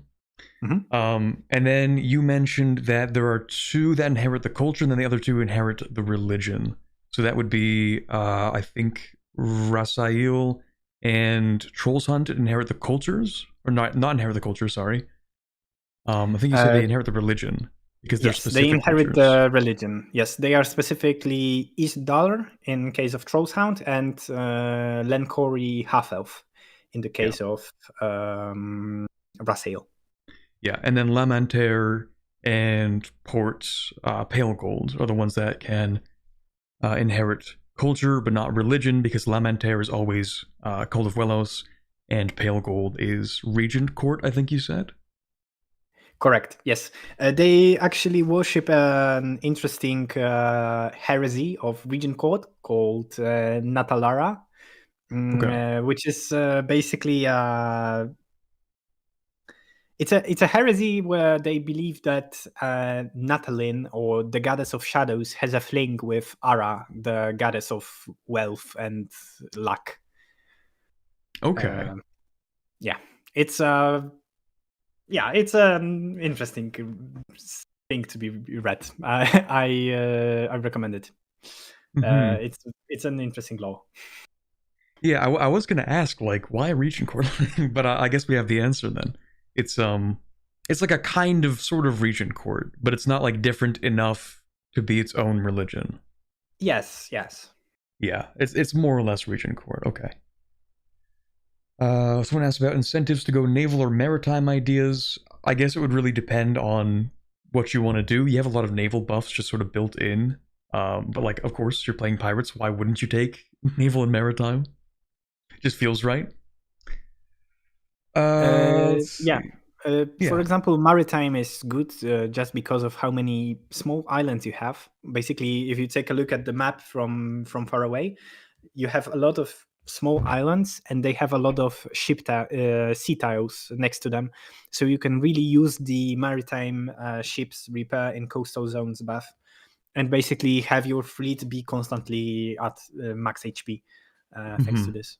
So they kind of synergize with the idea groups natively by themselves, but there are no requirements to take certain ideas, because quite frankly I dislike them. You should be encouraged to take certain ideas because this is what synergizes with your nation, and not because I ask you to take them. Yeah, same I with agree. For example, Pashine and taking court ideas. It's not mandated there, but of course it's very useful. It's useful because you want to do as many agendas as possible. Yeah, I really like that approach to mission tree design. I've always had gripes with ones that are like, okay, now you have to take trade ideas, or now you have to take, such and such ideas as like a mandatory requirement. Yes, you have 23 trading companies, but you have to take trade ideas for 3 traders that you cannot place anywhere. Exactly. Happens more often than you would like to admit. Yeah. Let's see, what else do we have here? We do have a question about the pirate harpies, about Nalani. I don't think they have anything to do with these pirates. They're very separate, right? They don't, but they will be featured in the Ruin Sail Confederacy mission tree. Oh, okay. Because, as I said, you have this Brethren Court that is basically the shadow organization behind all pirates. And when you form Ruinsail Confederacy, you become the Drift Court. You become this shadow government behind all pirates. So Ruinsail Confederacy will actually have a mechanic called Dominated Fleets also, which will cause you to establish vassal states in other subcontinents, which will basically use the existing pirate tax. So, for example, in East Sahel, you will establish Naleni as one of the dominated fleets, and you will use their expertise to raid for you. Because one of the gripes with having a large pirate empire is that it takes a lot of time to raid everything. That's true. So what I wanted to achieve through this, like what is my idea, is that you will have vassal pirates. They will raid the provinces, which of course means that you cannot raid them. But in turn, every few provinces they raid, they pay a tribute to you. So in this way, raiding is somewhat, you could say, automated. Basically, AI does it for you. Okay. That's really nice, actually, because you're right. Eventually, there are so many coastal provinces that it becomes kind of unmanageable to raid, and especially if you play like a large, like a pirate empire. Let's just talking like regular EU4. Eventually, you become large enough and you make enough money that raiding doesn't even make that much sense because it just takes so long, and you make more money each month. It becomes kind of redundant. So I do like that. Because, I mean, EU4 doesn't have an automated rating system, which it should have, but I digress. It's a really nice way to make sure that you don't have to go around and raid every single location. Yes. So I'm very glad to hear that. Let's see what else we have here. Oh, what happens if another pirate integrates Lamentaire? Do they keep the Kraken modifiers? No, but this is due to the fact that integrating Lamentaire through Dominated Fleet will give you instead the Bounty of the Sea unique flagship modifier. And basically, the low reason for why they don't integrate Krakens and all of that is that to have the sea beast, you need to have a very deep connection to the domain of Wellos. Which Lamentaire gets through the fact that, everything in the state revolves around Wellos. But if you are another pirate, it wouldn't make much sense to get Krakens. So you only get Krakens if you start as Lamentaire and finish your missions as Lamentaire. Okay. Oh, and actually, yeah, I was wrong about the Islamora thing. Just like bringing it back to that for a brief second. Apparently, right. So the actual Umbral Covenant is not technically Islamora. My bad. Right. I got that mixed up in my mind. They talked about Umbral Covenant, but I guess that's like not exactly the same thing as Islamora. So my bad for that one. Yes, correct. Umbral Covenant is like it's a very powerful mage which is planted by the hacks. The mage is called the Vile One. And she's planted inside of attack, and basically Umbral Covenant mission tree is all about establishing those, like conquering Sarhal, converting it to Shadow Pact and all of that. It's a very interesting mission tree, but yeah, they are very separate countries. Okay, well, as long as you're allowed to answer questions about other mission trees, someone did ask about a Nolakas potential mission tree. Yeah, sure. I mean, as long as something is public, I think I can answer that. And Nolakas is a funny situation because, in fact, it will get a mission tree. It will get a part 1 of the mission tree, you could say that. Okay. Basically, it will get a short mission tree that will lead it directly to formation of Konol Katep, one of the flagship countries of the last update, one that is about establishing the Caterata under Nolish rule. And it's interesting because you get access there to Horutep the Reborn, so basically a living god. Yeah, and it's a lot of fun. And Nolakas is, of course, in the prime position to form the stack, and so we'll get the first part of the mission tree to form Konulkatep. But the developer of this mission tree has plans to extend the mission tree and provide an alternative way, an alternative path to forming Konulkatep, which will be all about being Shazop called Steward of the Sorrow. So it will be very interesting, and I can't wait to see. Especially because I was the reviewer for the mission tree, so. So you you do know what's going on then, because you review the mission tree. I would say I know what's going on. I am currently member of the core team of North Aelantir, South Aelantir, and Sarhau.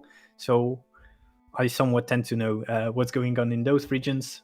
Yeah, but I'm also I'm not really bound to one place, because I jump all over the world to make missions that interest me. So yeah, your repertoire of, I don't know if that's the right word, but like all your collection of mission trees is very scattered. Oh yes, all of Hello. That's true. Yeah. I think we might as well make this the last question coming up here. Someone asked if there would be a united response to the pirate problem. If you become too powerful as a big, strong pirate country, like, will you get focused? Will there be some kind of coalition system to try and crush your growing threat?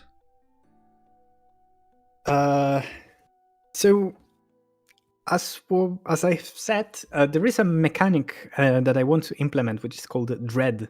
And Dread would be a government bar that gets filled as you privateer ships and raid coasts.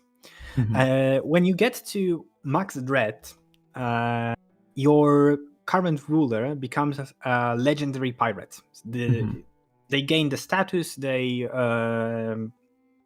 gain a cool title and all of that. And what the bar itself does, it doesn't have any buttons, but getting to 1000, which is what I currently have in my mind as the maximum.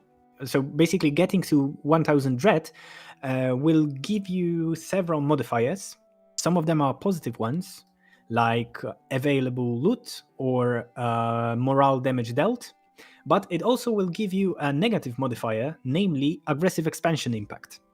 So as pirates, you will gather a lot more aggressive expansion, which is exactly meant to provide this unified response to the pirate threat that is happening all over Halan by the point when you unlock the Dread mechanic. So there won't be a bespoke mechanic to provide this unified response, but I want to focus on using the existing game mechanics to achieve the same result. So basically you will just gather a lot more aggressive expansion, and you will need to manage that. You will need to either jump from one continent to another, which will also be an option since you will span the whole world, or you will need to basically truce break people, because why would you care about law? Because if you truce break, they can't be inside of your coalition, so they will leave the coalition. They will be alone. So yeah, I hope that that it was a satisfactory answer to the question. That does sound. It does sound like a good counterbalance to, the stronger your navy is, I suppose it become, especially since you can siege so easily, right? I suppose it becomes really easy to occupy and thus take territory. But of course, like, as infamous as you are as a pirate, yeah, I mean, it makes sense. Yeah. The more you raid, the more people are wary of each individual action you take. So if it gets to a point where, taking maybe a few islands, would that be like an HRE level of aggressive expansion, or higher or lower? I think it's higher, actually. Higher, okay. Yeah, basically, unless you get a lot of aggressive expansion reduction, you will acquire a lot of aggressive expansion as this country. But also, to not make wars too annoying, I am also planning to introduce casus belli called the Great Raid, which will allow you to use the blockade port war goal. So you will be able to basically blockade someone to 100% war score and then take provinces that way. But it will be a limited resource, so okay. It won't be something you can basically you won't be able to like do it all the time, but you will get quite a few uses of this powerful casus belli to conquer in a more manageable way. Okay, so there are going to be like some ways to create almost an exception to the rule. Yes. Okay, that makes sense. All right, well, I think that was the last question we're going to take for today. I've held you hostage for long enough. Solid 2-hour interview. I want to thank you for the enormous amount of time that you've dedicated to answering questions and explaining all of the stuff coming to the Pirates of Aelantir in the upcoming update. For people who missed it at the start, the update will be coming out April 24th. I think I got that right. That's correct. That's correct. Okay, perfect. April 24th. So look forward to that. Do you have any final remarks you want to add before we call it for today? I just wanted to thank you for having me. It was a great pleasure to be able to talk about the content, the tidbits from development, and to showcase the mission tree that I think is my favorite one out of the all I have created. So thank you for having me. It was a great pleasure, and of course, thank you to everyone who was here and was listening to us and was asking the questions, because it was a great pleasure to answer to them. Mm-hmm. Yeah, that was a really great interview. I think we're gonna go ahead and call it there. So I'll say my thank yous to chat, and then we're gonna go ahead and end the stream, and I guess we'll go ahead and debrief just on a personal level. So thank you all for being here. I guess for the people who are here and don't know, I'll be gone for the next 2.5 weeks as well, and hopefully I'll have more Anbennar news to share at that point. Who knows what the future holds leading up to this update. But for now, I hope you all have a wonderful, I would say, rest of your weekend, but I'm going to be gone for a long time. So have a great 2.5 weeks. I'll see you when I see you. And yeah, that's that.